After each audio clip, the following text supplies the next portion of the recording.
Assalamualaikum warahmatullahi wabarakatuh. Good morning students, how are you today? I hope you always stay healthy. In this beautiful moment, we meet again with me, Ustada Ajeng in Thematic Class.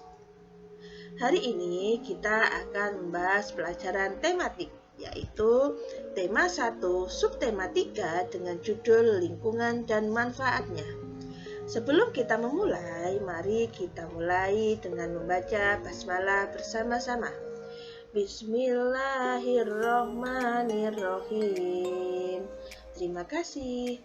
Ustadzah harapkan ketika Ustadzah menyampaikan materi hari ini, kalian bisa menjelaskan macam-macam dan jenis-jenis penyakit pada otot dan tulang.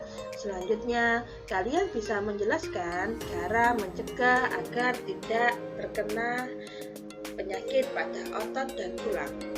Are you ready? Yes, I am ready.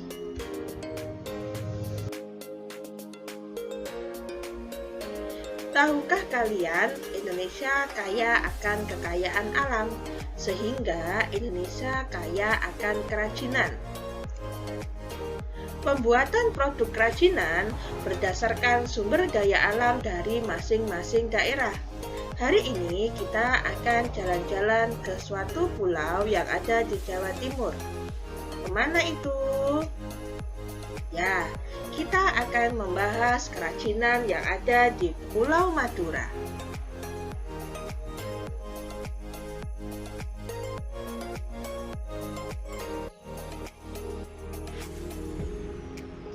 Pulau Madura merupakan salah satu daerah penghasil gerabah yang berkualitas tinggi. Tahukah kalian gerabah itu apa? Gerabah adalah kerajinan yang berasal dari bahan baku tanah liat. Contohnya yaitu pot bunga, cobek, teko atau kuali.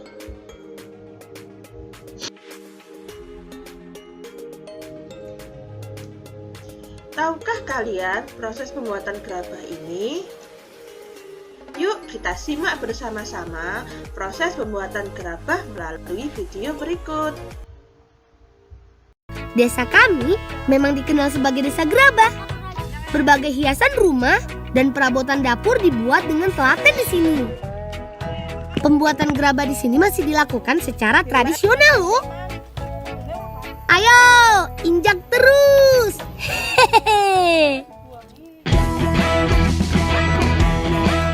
Tanah sebagai bahan dasar gerabah harus diuleni dengan cara seperti ini.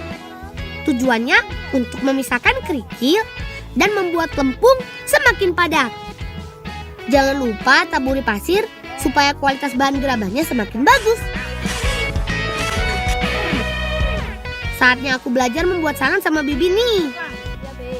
Ambil tanah secukupnya, kemudian letakkan dan putar alas untuk dibentuk sesuai keinginan menggunakan jari tangan. Bukan hanya sangan dan alat masak, lilik juga bisa membuat tempat air untuk cuci tangan. Senangnya, ternyata wabah corona membawa berkah juga buat para perajin gerabah. Ayo, kita bantu Simba bakar gerabahnya. Setelah jadi, gerabah belum bisa langsung dibakar, tapi harus diangin-anginkan dan dijemur dulu sampai kering seperti ini. Teman, sebelum dibakar, gerabah harus disusun dengan hati-hati.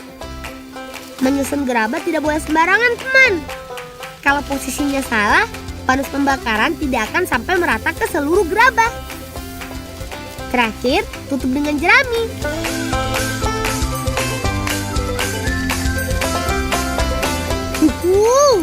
Panas.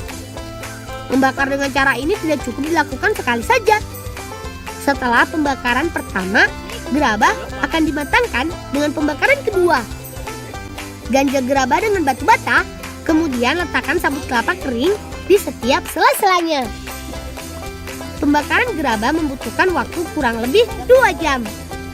Karena kalau pembakaran tidak sempurna, gerabah akan mudah pecah.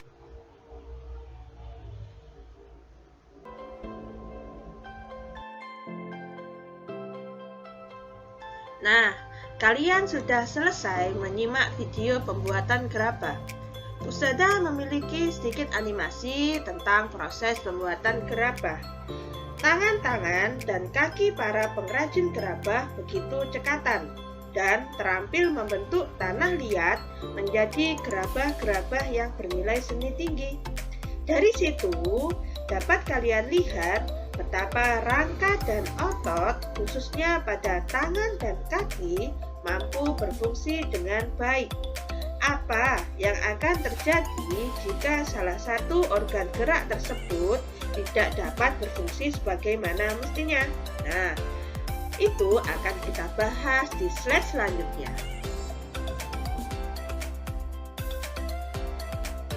Yang pertama, yaitu macam-macam kelainan pada organ gerak pasif, yaitu tulang, fraktura atau patah tulang. Kelainan pada tulang akibat kecelakaan, baik kendaraan bermotor atau jatuh. Fraktura dibagi menjadi dua, yaitu fraktura tertutup dan fraktura terbuka. Fraktura tertutup, patah tulang yang tidak sampai merobek kulit otot. Nah, ini hanya patah tangannya, tapi tidak sampai merobek kulit atau otot. Selanjutnya, kalau fraktura terbuka, patah tulang yang merobek atau menembus kulit dan otot, yaitu ketika patah tulang dan tulangnya sampai keluar dari kulit atau otot kita.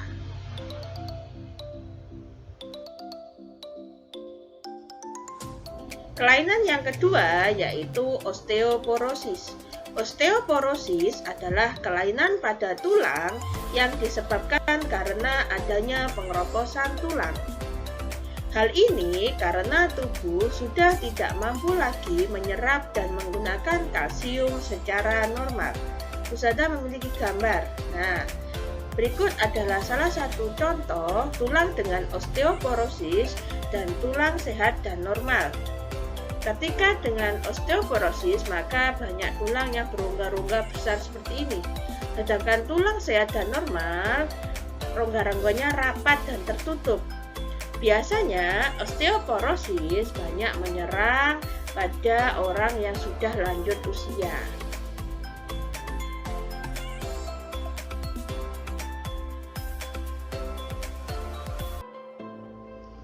Selanjutnya, yang ketiga yaitu fisura atau retak tulang.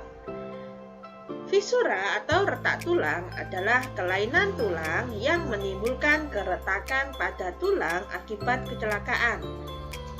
Nah, kalau tadi fraktura, sekarang fisura. Kalau fisura hanya retak saja nak ya, hanya retak sedikit. Nah, ini namanya fisura atau retak tulang.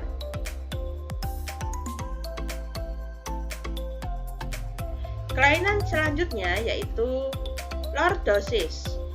Lordosis adalah kondisi ketika tulang belakang melengkung atau bengkok ke depan, sehingga posisi kepala tertarik ke belakang. Selanjutnya, skoliosis. Skoliosis yaitu kondisi di mana tulang belakang melengkungnya ke arah samping, sehingga badan akan bengkok dan membentuk huruf S. Kemudian kifosis. Kifosis yaitu kelainan karena sikap duduk membungkuk. Tulang belakang membengkok ke arah belakang. Lordosis, skoliosis, dan kifosis. Nah, ini berhubungan dengan tulang punggung kita atau tulang belakang kita. Kalau lordosis melengkung atau bengkok ke depan, skoliosis bengkok ke samping, kifosis membungkuk atau tulang belakangnya bengkok ke belakang.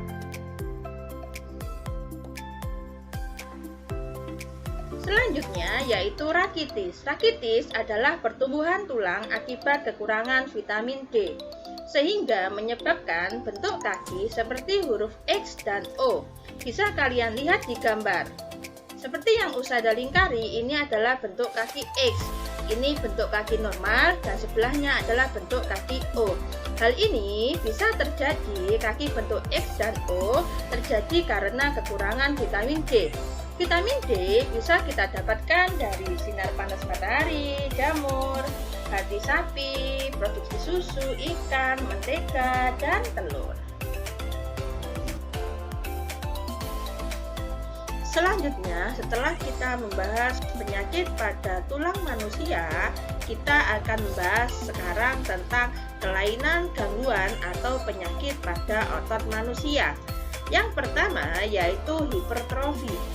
Hipertrofi adalah kelainan otot yang membesar dan menjadi lebih kuat karena sel otot diberikan kegiatan atau aktivitas yang terus-menerus secara berlebihan. Nah, ini contohnya hipertrofi ya. Karena kalian sering olahraga, biasanya aktivitas fisiknya lebih kuat sehingga menyebabkan otot menjadi lebih besar dari ukuran yang biasanya. Penyakit pada otot manusia selanjutnya adalah atrofi. Atrofi adalah kelainan otot yang mengecil, lemah, dan fungsi otot yang menurun. Biasanya atrofi disebabkan adanya penyakit polimielitis atau polio yang dapat merusak sel saraf pada otot. Dilihat gambarnya. Nah, bentuk kakinya kecil atau ototnya akan mengecil sehingga fungsi otot tidak bisa berfungsi secara normal. Selanjutnya yaitu stiff atau kaku leher. Stiff atau kaku leher adalah kelainan otot karena peradangan otot trapesius leher akibat gerakan yang menghentak secara tiba-tiba atau salah gerak. Bisa kalian lihat di gambar, tidak usah kasih gambar. Nah, ada peradangan di otot trapesius lah. Letak otot trapesius itu berada di sini. Hal ini terjadi karena bisa terjadi gerakan yang secara tiba-tiba menghentak dan bisa juga karena salah gerak. Yang terakhir yaitu tetanus. Tetanus adalah kelainan otot yang disebabkan infeksi bakteri Clostridium tetani. Tetanus menyebabkan otot menjadi kejang-kejang. Bisa kalian lihat di gambar. Bakteri tetanus bisa masuk ke tubuh kita melalui suatu luka atau celah pada kulit kita, sehingga bakteri bisa masuk ke dalam tubuh dan menyerang sistem saraf, sehingga penderita yang mengalami tetanus akan menderita kejang-kejang. Pada saat ini, tetanus bisa kita cegah dengan pemberian vaksin tetanus yang sudah kalian dapatkan ketika masih bayi. Nah, kalian sudah mengetahui jenis-jenis penyakit pada tulang dan otot. Selanjutnya, kita akan membahas cara mencegah terjadinya kelainan pada organ gerak. Apa ya yang harus dilakukan? Yang pertama yaitu banyak makan makanan yang bergizi, sayur, buah, ikan, dan makanan yang kaya akan kalsium dan vitamin D. Apa saja itu? Nah, kalian lihat di gambar, ada udang, ada tuna, ada sarden, ada daging, ada sayur, buah, kacang-kacangan, susu, keju, dan banyak lagi. Selanjutnya, cara yang kedua yaitu dengan olahraga teratur ya. Kenapa kita harus berolahraga? Karena dengan olahraga kita bisa membentuk dan memperkuat otot kita. Serta ketika kalian berolahraga, maka tubuh kalian lebih mudah untuk menyerap kandungan protein yang membantu pertumbuhan dan perkembangan tubuh pada otot kita ya. Selanjutnya, yang ketiga yaitu menghindari kebiasaan sikap tubuh yang salah, misalnya posisi duduk ataupun posisi berjalan. Karena ketika posisi kalian salah, maka bisa berpengaruh pada kondisi otot dan tulang kita. Tugas kalian di rumah yaitu mengerjakan buku tematik tema 1 subtema 3 yaitu halaman 181. Bisa dikerjakan di buku paket, kemudian difoto dan dikirimkan ke Psikodu ya.